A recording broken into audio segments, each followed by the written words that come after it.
1 second, I'm laughing at something funny online, the next, there are tears landing on my cheeks. I try to quickly wipe them away, but my dad, who is sitting opposite me, notices and asks if I'm okay. "Not really," I reply. "We're in the middle of a pub quiz, but I use the break between rounds to have a quick scroll on Facebook." A video of a lorry running over cattle appeared on my feed. I feel the animal's pain in my chest, and wonder why we don't treat animals with the respect they deserve. A switch instantly flicks within me. That was 7 years ago, and I've not touched any meat or animal products since. I began to learn more about our mistreatment of animals, and how we don't need animal produce to thrive. In fact, quite the opposite, my skin and energy levels are far better now. Veganism led to an interest in sustainability too, and how my choices impact the planet. I watch documentaries and read articles, and learned how humans are destroying the planet with consumerism, plastic and over-farming. It's causing a climate crisis, and the Earth is not going to survive for long if we don't change our ways. I became a woman on a mission, filling myself up to brim with all the knowledge. I'm a perfectionist, so I took things to the extreme, and wouldn't buy anything that couldn't be recycled. I owned a dance school, and sometimes I'd work really long days. If I didn't have enough food with me, I'd rather go hungry than get a supermarket snack that wasn't fully recyclable. I'd feel so much guilt eating a bag of crisps that it wasn't worth it. I started making a massive batch of snacks, like granola bars, on a Sunday, to eat during the week, to try to avoid these issues. I started traveling on an electric scooter, and only used public transport if the journey was too long. I'd now like an electric car, but that requires some saving up.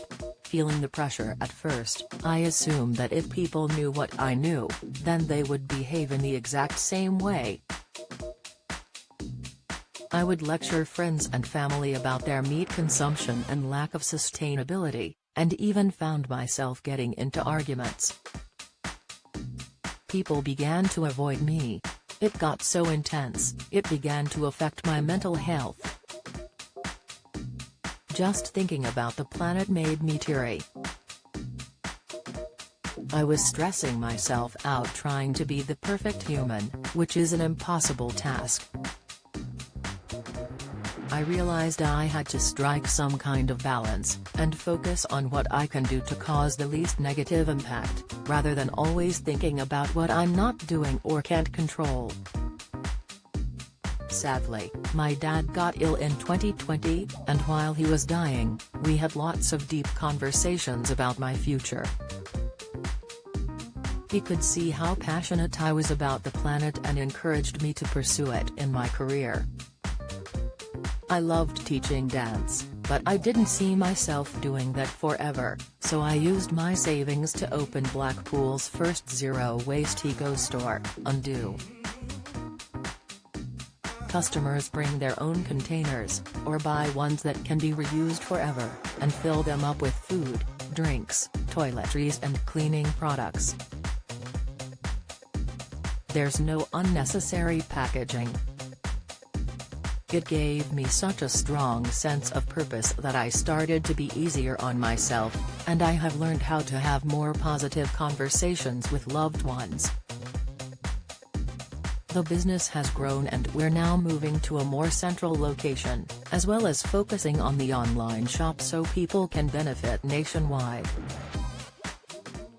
Like-minded in love. When I was selected for Married at First Sight UK in 2022, I told the producers that my wife didn't have to live exactly like me, but did need to be open to learning about my choices.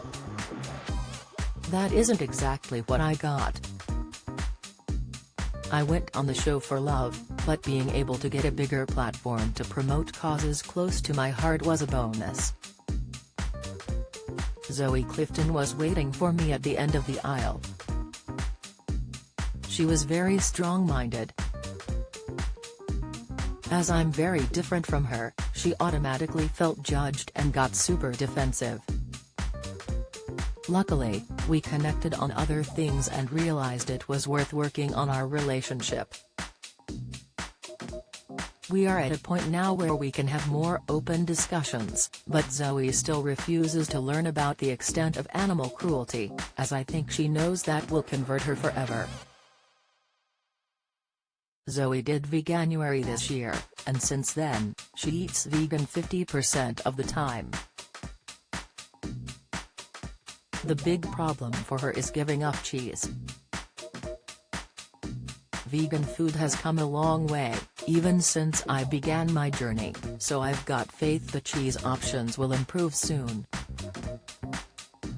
One thing I will say is, even before meeting me, she had an excellent recycling system.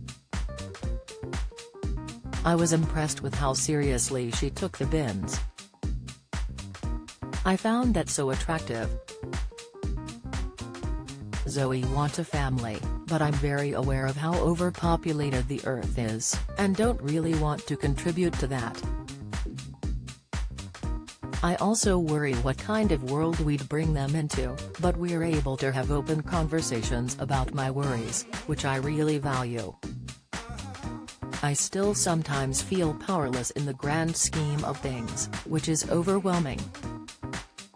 True change needs to come from world leaders, government policies and big companies, but I try to do my bit.